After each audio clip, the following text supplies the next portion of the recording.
बिस्मिल्लाहिर्रहमानिर्रहीम। तो last video में हमने बाइपोलर जंक्शन ट्रांजिस्टर की बाइसिंग देखी थी और इस वीडियो में हम उसका ऑपरेशन देखेंगे कि बाइसिंग के बाद किस तरह से हमारा ट्रांजिस्टर काम करता है। और ये जो बाइसिंग है इसका कंसेप्ट बहुत इंपॉर्टेंट है। अगर आपको ये समझ नहीं आएगा तो फिर आपको समझ नहीं आएगा कि एम्पलीफायर कैसे काम करता है, जो कि बेसिक हमारा मकसद है। ट्रांजिस्टर को हम सीख रहे हैं ताकि हम एम्पलीफायर बना सकें और इसको स्विचिंग के लिए इस्तेमाल कर सकें। तो ऑपरेशन पढ़ने से पहले कुछ थोड़ा सा इसके जो करैक्टरिस्टिक्स हैं, जो बड़े इंपॉर्टेंट करैक्टरिस्टिक्स हैं, ये मैं इसको बता दूं कि जो अमीटर टर्मिनल है, ये मेरे पास बाइपोलर जंक्शन एनपीएन ट्रांजिस्टर है मेरे पास। और मैंने बताया था कि हम ज़्यादातर एनपीएन ट्रांजिस्टर ही यूज़ करेंगे, उसी से हम एम्पलीफायर भी बनाएंगे, उसी से बाइसिंग के जितनी टाइप्स हैं उसी से ही हम पढ़ेंगे। तो ये मेरे पास एनपीएन ट्रांजिस्टर का एक स्ट्रक्चर मैंने बनाया हुआ है। ये मेरे पास अमीटर टर्मिनल है और अमीटर टर्मिनल जो है ये दोनों बेस और कलेक्टर टर्मिनल से ज़्यादा हाईली डोप्ड होता है, और जो बेस टर्मिनल है ये दोनों से, कलेक्टर और अमीटर से, लाइटली डोप्ड होता है। और कलेक्टर टर्मिनल जो है, कलेक्टर जो रीजन है, ये बेसिकली 10 टाइम्स हाईली डोप्ड होता है देन बेस। बेस से 10 टाइम हाईली डोप्ड होता है, लेकिन अमीटर से कम डोप्ड होता है। अमीटर इनमें जो है वो सबसे ज़्यादा हाईली डोप्ड होता है। और बेस टर्मिनल, जो बेस रीजन है, इसकी लेयर बहुत ही बारीक सी लेयर होती है। और ऐसा क्यों होता है, ये क्यों हाईली डोप्ड है और इसकी लेयर क्यों बारीक है बहुत, तो इसको आगे हम पढ़ेंगे। जब ऑपरेशन देखेंगे तो फिर आपको इसका मैं बताऊंगा कि ये हाईली डोप्ड क्यों रखते हैं और इसकी जो लेयर है ये थिन क्यों रखी जाती है। ये बहुत इंपॉर्टेंट शॉर्ट क्वेश्चन बनते हैं और अक्सर पेपर में आ जाते हैं। तो अब देखते हैं कि इसका ऑपरेशन क्या है, किस तरह से ये काम करता है। तो ये मेरे पास बाइपोलर जंक्शन एनपीएन ट्रांजिस्टर है एक, और इसकी मैंने कॉमन एमीटर बाइसिंग की हुई है। ये कॉमन एमीटर मतलब अमीटर को मैंने यहाँ पे ग्राउंड किया हुआ है। ये टर्मिनल मेरे पास अमीटर है, ये कलेक्टर, और ये मेरे पास बेस है। तो यहाँ पे मैंने कॉमन एमीटर बाइसिंग की हुई है।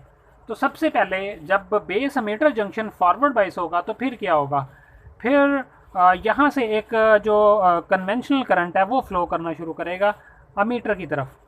ये जो ब्राउन कलर से मैं जितना भी ड्रॉ करूँगा वो कन्वेंशनल करंट होगा। इसको मैं बोलूँगा आई बी मतलब बेस से अमीटर की तरफ जो करंट फ्लो कर रहा है ये वो है। और जितना भी मैं इस पिंक कलर से ड्रॉ करूँगा ये इलेक्ट्रॉनिक करंट होगा, मतलब ये हम कंसिडर करेंगे कि इलेक्ट्रॉन्स फ्लो कर रहे हैं। असल में तो इलेक्ट्रॉन्स ही फ्लो करते हैं। हम कन्वेंशनल करंट वैसे यूज़ करते हैं अपनी आसानी के लिए। असल में तो हम यही बात करते हैं कि इलेक्ट्रॉन्स फ्लो करते हैं और उसकी वजह से करंट जो है वो फ्लो करता है किसी भी वायर में। तो जैसे ही ये बेस अमीटर जंक्शन फॉरवर्ड बाइस होगा तो ये जो इलेक्ट्रॉन्स हैं यहाँ पे अमीटर के पास, चूँकि अमीटर हाईली डोप्ड होता है तो बहुत ज़्यादा इसके पास फ्री इलेक्ट्रॉन्स इसके यहाँ पे मूव कर रहे होते हैं। और जब ये जंक्शन बना होता है तो जंक्शन में क्या होता है, कुछ इलेक्ट्रॉन्स यहाँ पे मूव कर जाते हैं जो डायोड के केस में हमने पढ़ा था, और यहाँ पे पोटेंशियल बैरियर क्रिएट हो जाता है। वो पोटेंशियल बैरियर से ज़्यादा जब हम यहाँ पे वोल्टेज प्रोवाइड करते हैं तो यहाँ के इलेक्ट्रॉन्स मूव कर जाते हैं बेस रीजन के अंदर, और बेस रीजन के अंदर जाके ये जो होल्स हैं इन होल्स को फिल करना शुरू कर देते हैं। होल्स और इलेक्ट्रॉन्स जो है कंबाइन हो जाते हैं आपस में।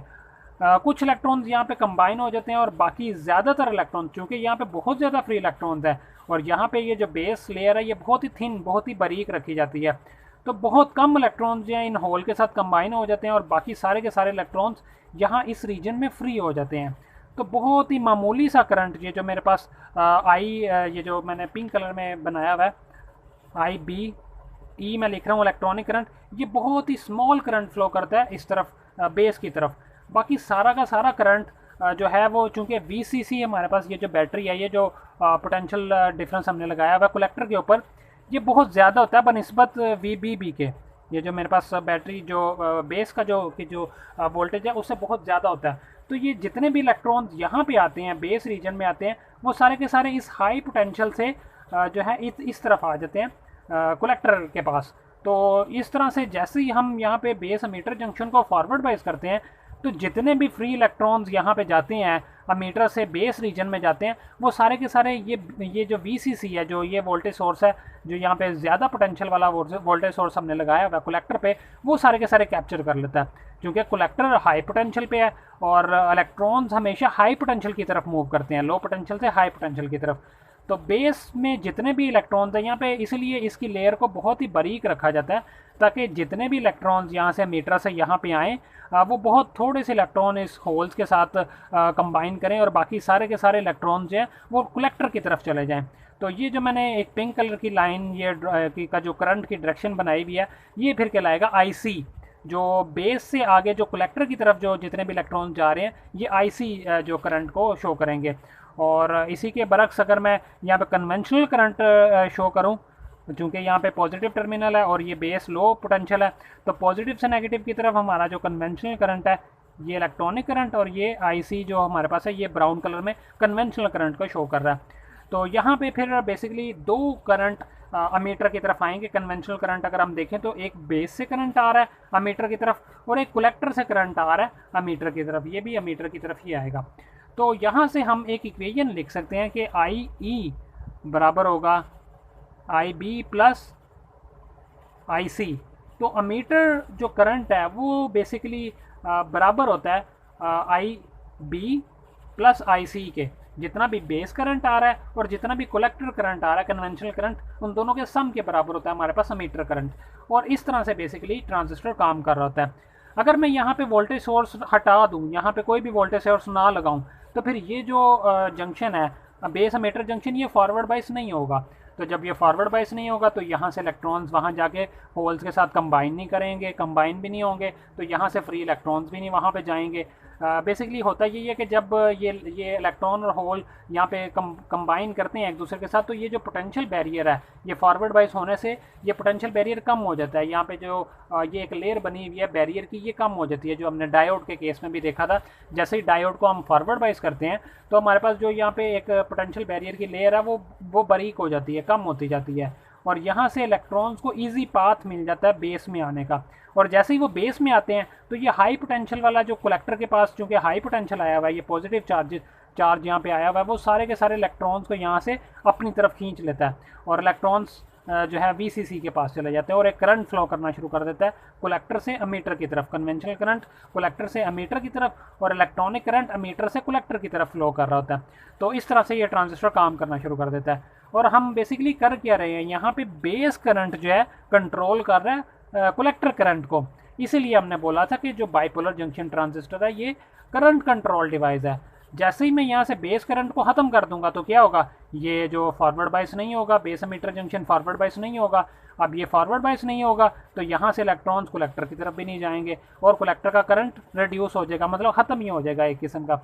और जैसे ही हम करंट ज़्यादा करेंगे, यहाँ पे बेस करंट को बढ़ाएंगे, तो क्या होगा, ज़्यादा से ज़्यादा इलेक्ट्रॉन्स यहाँ पे बेस रीजन में जाएंगे, और वो सारे के सारे इलेक्ट्रॉन फिर जो है वीसीसी की तरफ मूव कर जाएंगे।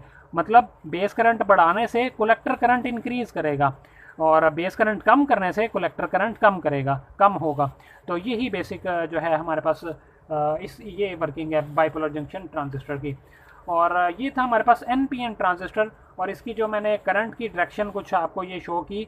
और हम अब देखते हैं इसके प्रॉपर, अगर आपको पेपर में आ जाए कि करंट की डायरेक्शन आप शो करें एनपीएन और पीएनपी ट्रांजिस्टर की, तो वो इस तरह से आप शो करेंगे कि बेस आई बी जो करंट है वो कन्वेंशनल करंट यहाँ पे बेसिकली हम बात करेंगे, वो बेस से फ्लो करता हुआ अमीटर की तरफ आता है, और कलेक्टर करंट भी कलेक्टर से फ्लो करता हुआ अमीटर की तरफ आता है। और इसीलिए हम इसकी इक्वेशन जो लिखते हैं वो आई ई बराबर है आई बी प्लस आई सी। और यहाँ पे जो पीएनपी ट्रांजिस्टर के केस में क्या होता है, इसके ऑपोजिट जो करंट की डायरेक्शन है इसके बिल्कुल ऑपोजिट है। यहाँ पे अगर बेस की तरफ करंट जा रहा है तो यहाँ पे बेस से करंट आ रहा है, यहाँ पे अमीटर की तरफ दोनों करंट आ रहे हैं, तो यहाँ से अमीटर से करंट दोनों बेस की तरफ भी और जो कलेक्टर है उसकी तरफ भी करंट अमीटर की वजह से जा रहा है। ये इलेक्ट्रॉनिक करंट नहीं है पीएनपी का, ये भी कन्वेंशनल करंट ही है, ठीक है।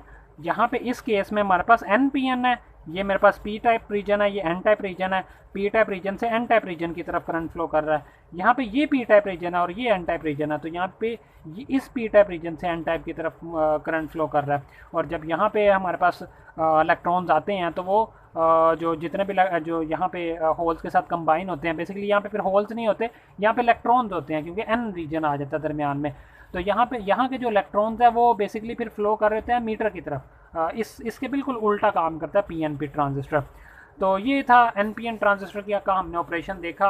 पीएनपी ट्रांजिस्टर का इतना इम्पोर्टेंट नहीं है, जो ऑपरेशन है वो बेसिकली इसी से मिलता जुलता ही है। इसमें सिर्फ हम बात कर रहे हैं कि इलेक्ट्रॉन्स फ्लो कर रहे हैं, इलेक्ट्रॉन्स के फ्लो से मैंने आपको समझाया इसका ऑपरेशन, उसमें हमें होल्स लेने पड़ेंगे। होल्स को देख के तो फिर हम उसको समझेंगे, वो थोड़ा सा इससे कॉम्प्लिकेटेड है। और इसलिए हम NPN ट्रांजिस्टर ज़्यादातर यूज़ करते हैं कि ये एक तो ईजी भी है, इसकी कैलकुलेशन भी ईजी है, और ये इसके लिए जो बैटरीज़ हैं, जो यहाँ पे वोल्टेज सोर्सेज हैं, ये भी आपको पॉजिटिव जो बैटरीज के टर्मिनल हम यूज़ करते हैं, नेगेटिव को आमतौर पे ग्राउंड कर देते हैं। और PNP के केस में हमें बैटरीज जो है पोलैरिटीज़ चेंज करनी पड़ती हैं, नेगेटिव जो है पोटेंशियल डिफरेंस हमें अप्लाई करना पड़ता है, जो कि थोड़ा सा मुश्किल है पॉजिटिव जो पोटेंशियल डिफरेंस की निस्बत। तो ये बेसिकली ऑपरेशन था PNP ट्रांजिस्टर का। नेक्स्ट हम इसकी कुछ प्रॉपर्टीज़ हैं बीटा, DC बीटा और DC alpha transistor, bipolar junction transistor की ये कुछ इंपॉर्टेंट प्रॉपर्टीज़ हैं, ये पढ़ेंगे। और फिर इंशाल्लाह हम इसकी जो कलेक्टर करैक्टरिस्टिक कर्व है और फिर इसकी जो बाकी बाइसिंग की जितनी भी टाइप्स हैं वो पढ़ेंगे, जो इसके इंपॉर्टेंट टॉपिक्स हैं, जो कि लॉन्ग क्वेश्चन के हवाले से जो इंपॉर्टेंट है वो इंशाल्लाह पढ़ेंगे।